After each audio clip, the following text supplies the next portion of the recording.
Coming up this weekend, big time main event at strawweight. And listen, you might be down on the card. We're here to get you excited. As always, one half your hosting duo, Craig Allen. You can find me on Twitter and Instagram at Craig Allen FNP. With me to my left, to your right, as always, Matt Allen FNP. Now listen, it's baseball season, and these two are like Vladdy Guerrero Jr. and Shohei Ohtani going for the MVP. Now, one can pitch and one can't in that instance. However, my comparison is both home run hitters at strawweight because these women are knockout artists to the nth degree. And for Lemos, you might go, but Craig, her last time out, she didn't get the knockout. But remember this, walking forward, she landed a front kick that knocked down Angela Hill. That type of stuff doesn't happen at strawweight. She knocks out Montserrat Conejo before that. Before that, she knocks out Lavinia Souza, the Brazilian gangster. Before that, she has a decision fight against Mizuki Inoue. But again, for Amanda Lemos, a wild trajectory since she lost in a knock-em-out, drag-em-out type of fight against Leslie Smith at bantamweight in her debut years ago. Oh yeah, and for Jessica Andrade, former strawweight champion, didn't get it done at flyweight, and she is the number one ranked flyweight at this point, because let's not forget, the body shot sends her backward finish over Katlyn Chookagian, the loss to Valentina Shevchenko. Oh, and by the way, she just has a first-round finish win over Cynthia Calvillo a few months ago. So wild to see that for Andrade. And honestly, I'm surprised that she's moving back down to strawweight after the fact that you're the number one flyweight. Well, here's the wild thing for Jessica Andrade, though. She's kind of in a category of her own in both these weight classes. At the strawweight division, yes, you have Joanna, you have Rose, you have Weili, but I consider Andrade to be right in that top four category of who we'd consider the elite of this weight class. But you're 100% right. She went out there and beat the number one contender, Katlyn Chookagian, at the time. And Cynthia Calvillo, people forget, had a main event win over Jessica Ai, which means the UFC thinks very highly of you if you're in that main event slot.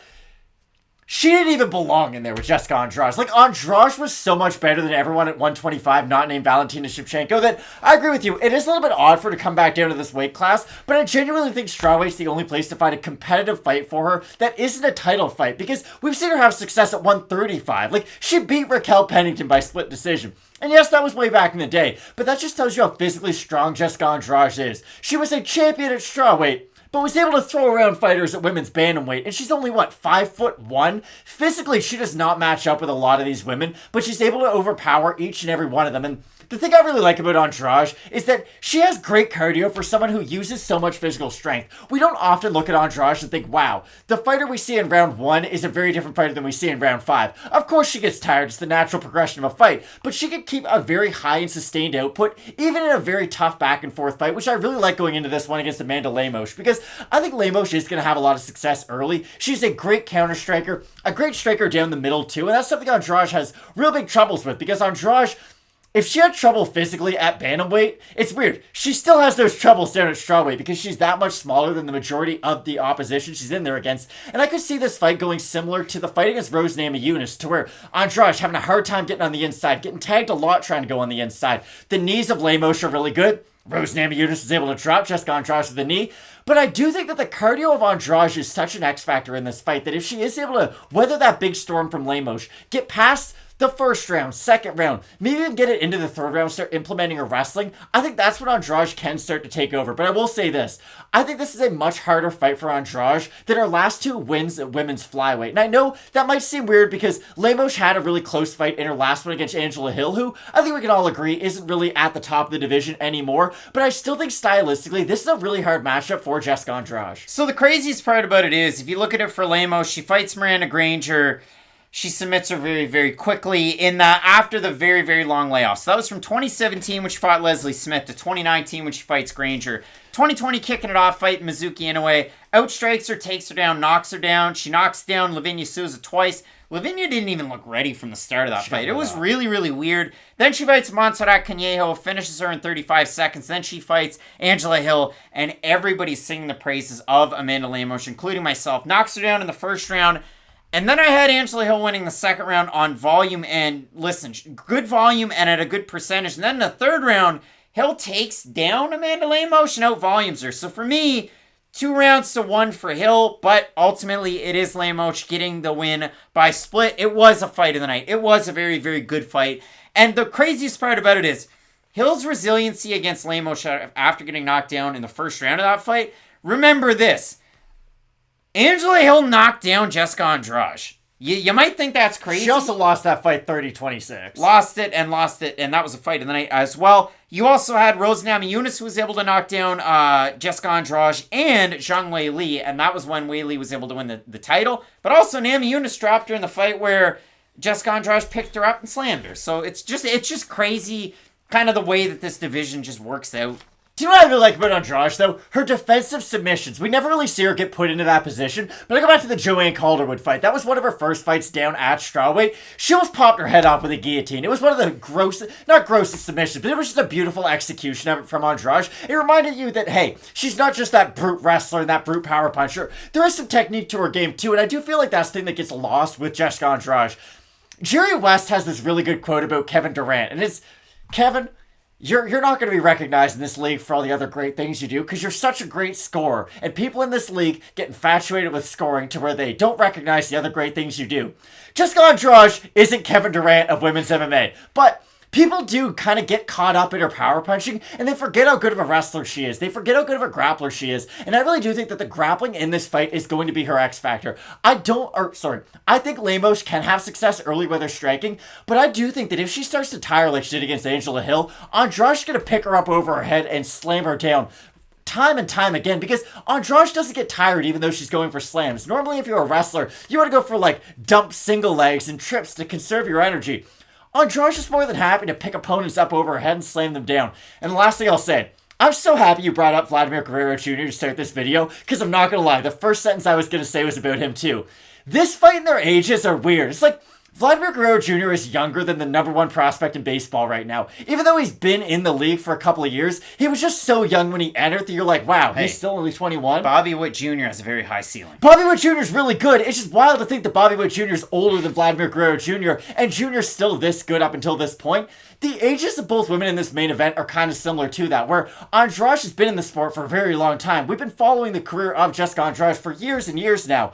Lemos is the new fighter on the scene, but she is still quite a bit older when it just comes to their ages off a piece of paper. I mean, Jessica Andrade is 30, debuted in the UFC in 2013, so like 2013 and your World Series champion, Boston Red Sox with Mike Napoli. I'll flare it. Like, that guy loved to wear a jersey low. He did. Loved it. Just pimping, mashing extra inning home runs, and then transitioning from catcher to first base due to like congenital hip issues. So, Mike Napoli, a real one. A Blue Jay for what? Like a day? Like a couple hours? Traded Vernon Wells for him, I remember. Wild stuff. And wasn't it Francisco, the pitcher in that trade? But when we focus on this one in terms of the odds, because nobody wants to hear about the Jays, Amanda Lemos opened a plus 170. She is now a plus 148 on best fight odds. For Jessica Andrade, open to minus 200, minus 178. We have a look at the Tapology votes. They will be a surprise to us there. To you and Matt, I'll open this one up to the community tab because I also threw that one out there.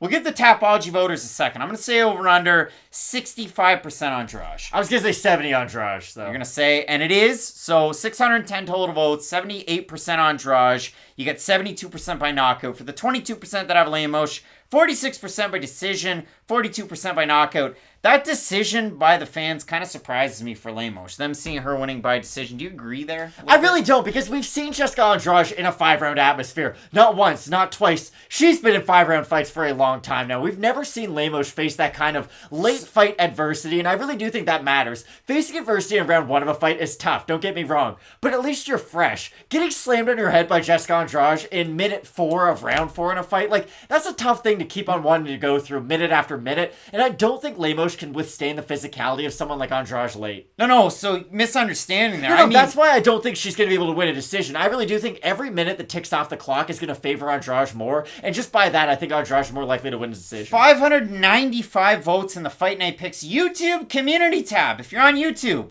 click on that community tab. 74% Andrade in the comments section. Now it gets fun. DJ0, you have too many numbers in your name. This is an absolute steal to get Andrade. That's not going to last. Billy Cipher saying I'm taking Andrade because she only seems to lose to champs and former champs. Jordan Kinney saying, yeah, Lemos doesn't have 5-round cardio. We just don't know, I guess. Nico saying Lemos' power is scary, but I don't know if she has the cardio to go 5 rounds. This seems to be a theme. Zoe saying, y'all are crazy. I'm taking the odds all day. Your boy going to make some bank. and she's going to piece Andrade up. So going with Lemos in that one. And Dravi20 saying, when will the video drop, boys? And Fight Night Picks saying tomorrow night. So we're working on them. That was me. This one coming out on Monday night. We tape on Sunday. So Matt, in this one, fan going with Lemos. We only had one person say Lemos. Everybody else going with Andrade based on the body of work that they've seen. So what are you saying here? It's weird because I don't think she's going to be recognized at this, but I truly believe Jessica Andrade is one of the greatest female MMA fighters of all time. I know she 100%. has some losses, but when you look at her body of work, it is undeniable who she's fought across multiple weight classes and her accomplishments. And I really do think that experience is going to pay off in droves against someone like Amanda Lemos, who has looked really good. But she's looked really good against fighters like Montserrat Roulis. She's looked really good against Mizuki Inoue, who aren't terrible fighters. But you can't sit here and tell me Jessica Andrade wouldn't starch both those fighters in record amounts of time. So I do feel like this is a huge step up in competition for Amanda Lemos. So maybe she can prove me wrong, have the performance of a lifetime, knock out Jessica Andrade, and prove why she's a top fighter at this weight class. But I do like Andrade, at least as of right now. But these are the red flags I'll put up. Andrade's chin isn't as good as it used to be, even though she still gets into firefights. And at 115 pounds, she hasn't cut this weight in a little bit of time. So if you are curious about her chin, and if you do worry about it taking the shots from Amanda Lemos, maybe you like the fact that Andrade is cutting an extra 10 pounds, but I will pick Andrade. I really thought Vicente Luque was going to win last weekend's main event against Bilal Muhammad. And boy, don't I look silly in that one. Now, it gets clouded over the fact that we had a good weekend. But realistically, I had some confidence going with Vicente Luque. I had him in the question mark kicks parlay. Nix that one. I got that one wrong. I have that same type of confidence, oddly, with Jessica Andrade. So now I'm like second-guessing myself. I feel weird. Don't do it, Craig. You got this. I feel weird. So I'm going to go with Jessica Andrade. I don't have much going on, and I won't have much going on in this card. And chances are, to be completely honest with you, I'm probably going to retire the question mark kicks parlay for a weekend, sit back and watch the oddities that are Dean Barry against 0-1 with a no contest Mike Jackson, you know, the thriller. So I'm eager to see that fight. I'm eager to see this one as well. I have Andrade for the reasons that we talked about earlier on. But Matt, that's a barn burner. We do have question mark kicks, and if anything switches up during the week, what happens on Saturday 2 hours before the prelims? Well, I have great news for everybody. We do have a chance to backtrack on some of our picks, and we don't often do it, let's be honest. Normally, our picks at the start of the week are the ones that we stay with throughout, unless we did get a big update on perhaps like an injury someone sustained, or maybe they look terrible on the weigh-ins, or any kind of weird details like that. Gives us one last chance to go through the card, hang out with you guys, interact a little bit. It always gets me more amped for the fights, I know that. Yeah, it definitely is the greatest part of the week when it comes to Fight Night Picks. And I mean, last weekend, again, 11-3 the total record from the big card, so it was a lot of fun that way. And we had so much fun talking with everybody in that chat. So I think last weekend we actually agreed on every pick. This week I think there's only one that we disagree on. I think there might be a couple. One, maybe two, but things are lining up pretty darn close. It's been a very competitive year this way in terms of the picks, I should say. So I'm really looking forward to question mark kicks. Really looking forward to this card, and hopefully you really enjoy it and we punched up and we made it more fun than just numbers on a page. So ultimately, a big time card. Subscribe if you haven't already. We don't normally ask for that one. Toss a like if you will. And keep it locked in with Fight Night Picks. As we always say, let's get into it.